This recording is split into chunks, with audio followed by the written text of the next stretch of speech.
विशाल एवं भव्य बेहसन सागर तीर्थधाम के नव निर्माण हेतु होगा भूमि शिलान्यास समारोह। देश विदेश से उमड़ेगा श्रद्धालुओं का सैलाब। आगरा उत्तर प्रदेश के जेतपुरा उदी मोड़ इटावा स्थित प्रस्तावित बेहसन सागर तीर्थधाम का भव्य शिलान्यास समारोह रविवार 15 मार्च को प्रातः 9 बजे से आयोजित किया जाएगा। यह ऐतिहासिक आयोजन श्री बेहसन सागर चैरिटेबल ट्रस्ट के तत्वावधान में संपन्न होगा। इस अवसर पर उत्तर प्रदेश के मुख्यमंत्री माननीय योगी आदित्यनाथ न केवल मुख्य अतिथि के रूप में उपस्थित रहेंगे, बल्कि वे स्वयं विधिवत भूमि शिलान्यास की क्रियाएं संपन्न कर इस पावन परियोजना का शुभारंभ करेंगे। इस भव्य आयोजन की जानकारी आगरा के बोधला स्थित सेक्टर 7 के श्री शांतिनाथ दिगंबर जैन मंदिर में रविवार को आयोजित प्रेस कॉन्फ्रेंस के दौरान दी गई। प्रेस वार्ता को संबोधित करते हुए आगरा में विराजमान मेडिटेशन गुरु उपाध्याय श्री बेहसन सागर मुनिराज ने बताया कि यह तीर्थधाम साधु संतों के ध्यान, अध्ययन, तपस्या, आहारचर्या और आत्मकल्याण के लिए एक विशिष्ट आध्यात्मिक केंद्र के रूप में विकसित किया जाएगा। इस अवसर पर कार्यक्रम से संबंधित विशेष पत्रिका का भी विमोचन किया गया। उन्होंने बताया कि यह आयोजन जैन समाज के इतिहास में अब तक का सबसे बड़ा महाशिलान्यास होगा, जिसे लेकर पूरे समाज में विशेष उत्साह है। इस मौके पर आगरा के समस्त जैन समाज के लोग एवं ट्रस्टीगण बड़ी संख्या में उपस्थित रहे और आयोजन को ऐतिहासिक बनाने का संकल्प लिया गया। लगभग 4 बीघा भूमि 242 बाय 150 फीट क्षेत्रफल में विकसित होने वाले इस विशाल तीर्थधाम परिसर में एक साथ 12 विभिन्न निर्माण कार्यों का शिलान्यास किया जाएगा। बहुत बहुत मंगल आशीर्वाद हम सभी लोग देख रहे हैं। आने वाले 15 मार्च 2026 दिन रविवार को सुबह 9 बजे यहाँ आगरा से करीब करीब 110 किलोमीटर जब हम फतेहाबाद वहाँ जेतपुर उदी मोड़ की ओर चलेंगे तो आगरा से करीब करीब 100-125 किलोमीटर 110 किलोमीटर और उदी से 8 किलोमीटर इधर आगरा की ओर एक स्थान जेतपुरा नाम का रेलवे स्टेशन है जेतपुरा। तो वहाँ पर हम लोग जब कभी इटावा की ओर बढ़ते थे तो सौरीपुर बटेश्वर हमारे 22वें तीर्थंकर नेमिनाथ भगवान की जन्म स्थली है, जो कि पूरे भारत में विख्यात है, क्योंकि प्रधानमंत्री अटल बिहारी वाजपेयी भी सौरीपुर बटेश्वर से ही जन्मे हैं। उसी स्थान पर जाने का बड़ा उत्साह रहता था। तो जब कभी उदी से हम लोग जाते थे वो करीब करीब 40-50 किलोमीटर दूरी थी और जब हम इटावा से होकर के जाएंगे तो वो 80-90 किलोमीटर पड़ जाती है। दिगंबर जैन संत जीवन पर्यंत पैदल चलते हैं। हम भी ये सोचते रहे थोड़ी थोड़ी दूरी बचिए। तो कई साधु जब वहां से विहार करते थे तो उनको बड़ी तकलीफ का सामना उठाना पड़ता था, क्योंकि एक 90 किलोमीटर एक 40 किलोमीटर है। तो कई बार ऐसी स्थिति बनती थी, वहां रुकने की व्यवस्था नहीं हो पाती थी, आहार की व्यवस्था नहीं हो पाती थी।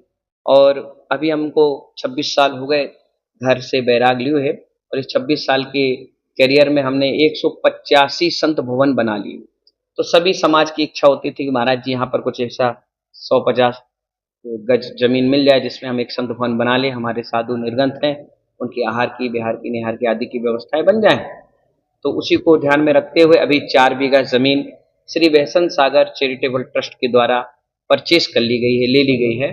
और वहाँ पर जब जमीन बड़ी मिल गई तो फिर हमने सोचा कि क्यों ना 185 बन चुके हैं तो कुछ अच्छा चीज यहाँ ऐसी बना दिए जाए जिससे त्यागी वृत्ति साधु संत, वयोवृद्ध साधु हैं जो चल नहीं पाते हैं, जिनको कोई बीमारी हो गई है, कोई असहाय हो गए हैं, घर में ऐसे भी लोग हैं जो प्रति शावक की तरह हैं, जिनका नियम संयम साधु संत की तरह चलता है।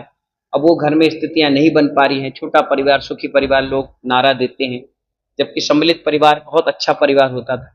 तो उन सब के लिए एक रहने के लिए स्थान बन जाए, उसका नाम दिया है श्री बेहसन सागर तीर्थ धाम। बेहसन सागर तीर्थ धाम के रूप में वो विकसित होगा, जहां पर हम स्कूल बनवा रहे हैं, गुरुकुल बनवा रहे हैं, हॉस्पिटल बन रहा है, औषधालय बन रहा है, मेडिटेशन टेम्पल के लिए, ध्यान के लिए बहुत अच्छा एक सुंदर सा ध्यान केंद्र बन रहा है।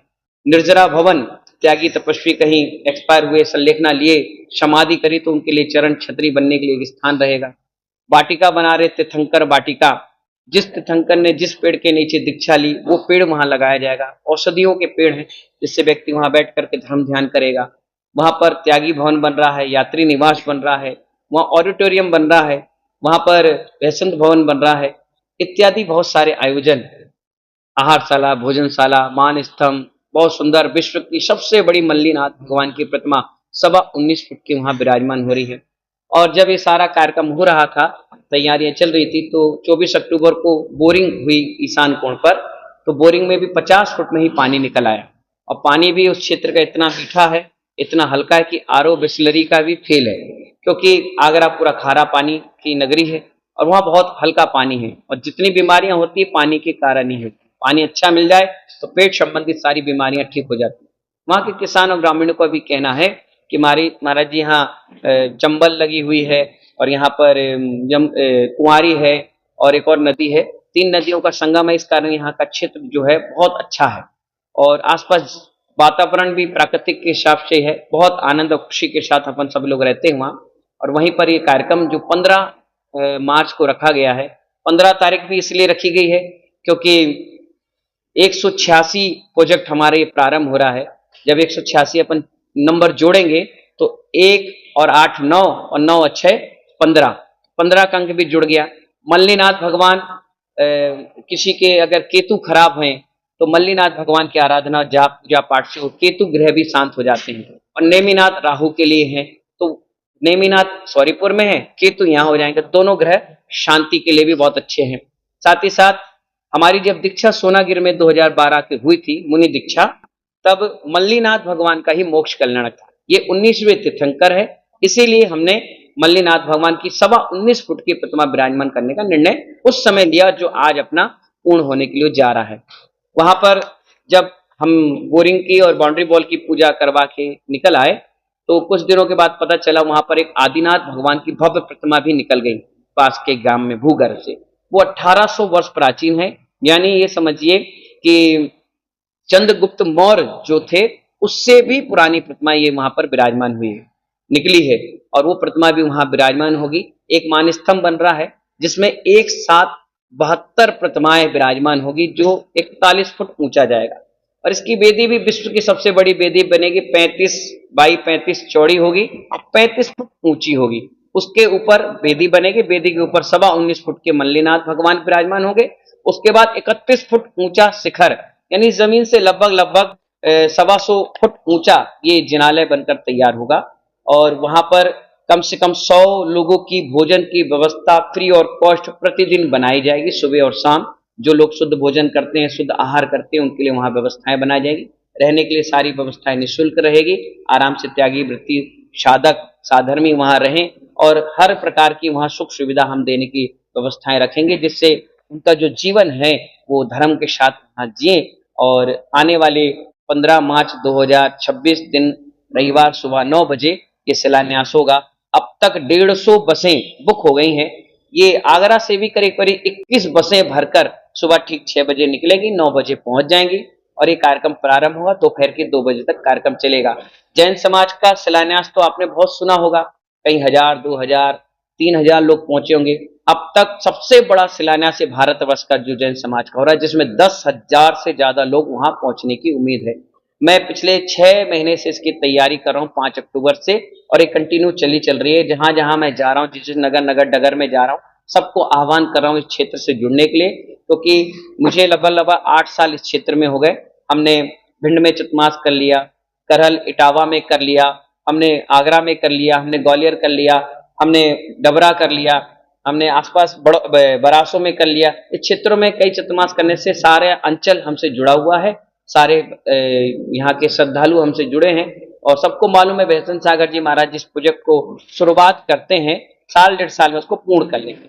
और इसकी सारी व्यवस्थाएं अब तक बन चुकी है। आहारशाला बुक हो चुकी है, भोजनशाला बुक हो चुकी है, कोई गौशाला भी वहां पर जीव दान के लिए बन रहा है। हमारे जैन दर्शन में 4 प्रकार के दान बताए हैं: आहार, अभय, औषध और शास्त्र। शास्त्रों के लिए वहां संग्रहालय बन रहा है, बहुत बढ़िया। आहार के लिए साधुओं की आहारचर्या होगी, औषध के लिए हॉस्पिटल है और अभय के लिए गौशाला भी वहां निर्माण किया जा रहा है। जो गाय भी गुजरात की गिर गाय आएगी, जिसके लिए कहा जाता है जिसका दूध अगर आपने पीना सेवन करना चालू कर दिया तो उसके दूध में एक ऐसी चीज होती है जो हमारे शरीर में कैंसर जैसे तत्व से लड़ती है, उस व्यक्ति को कैंसर नहीं हो सकता। ऐसी व्यवस्थाओं के साथ ऑर्गेनिक अपन वहां पर सब्जियां भी लगाएंगे जो वही क्षेत्र के काम आएंगे, जो दवाइयों और केमिकल से दूर होगी। इस प्रकार से सारी व्यवस्थाओं को लेकर 15 मार्च दिन रविवार सुबह ठीक 9 बजे वो कार्यक्रम प्रारंभ करेंगे। और पूरे के पूरे समाज का आह्वान है मेरे इस वक्तव्य के माध्यम से आप सभी लोग जुड़े। जगह जगह वहां के लोग अनुदान भी दे रहे हैं, दान भी दे रहे हैं। 250 ट्रस्टी बनाने का वहां पर हमने संकल्प लिया है, जिसमें 70-80 ट्रस्टी अब तक बन चुके हैं। आगरा से सबसे ज्यादा तादाद में वहां के लोग श्रद्धालु जुड़े हैं, क्योंकि 2 साल पहले मैंने आगरा में भी चतुर्मास किया था, जिसमें बगदा का मंदिर बनकर तैयार हुआ, ताजगंज का मंदिर बनकर तैयार हुआ, सदर का भी तैयार हो रहा है, अवधपुरी का तैयार हो रहा है, बल्केश्वर का तैयार हो रहा है, पारसपुरी दुलियागंज का तैयार हो रहा है, और एक कुबेरपुर में बीएसपीएस बेहसन सागर पब्लिक स्कूल भी बनकर तैयार हो रहा है। शालीमार एंक्लेव में संत भवन बनकर तैयार हो रहा है, कर्मयोगी में संत भवन बनकर तैयार हो रहा है। यानी सबको बड़ा विश्वास है कि महाराज जी जो काम करते हैं वो पूर्ण होता है, और आगरा को कई कई सौगातें मिलती हैं। तो ये क्षेत्र भी आगरा, ग्वालियर और भिंड, ये तीनों क्षेत्रों के लिए जुड़ा हुआ मेन माध्यम बनेगा, और आने वाले बुढ़ापा इनका सुधर जाए, इसके लिए क्षेत्र बन जाएगा, जिसमें जाकर के ये धर्म, ध्यान, साधना, तप, संयम और त्याग के लिए अपने जीवन को सुंदर तरीके से बना सकते हैं।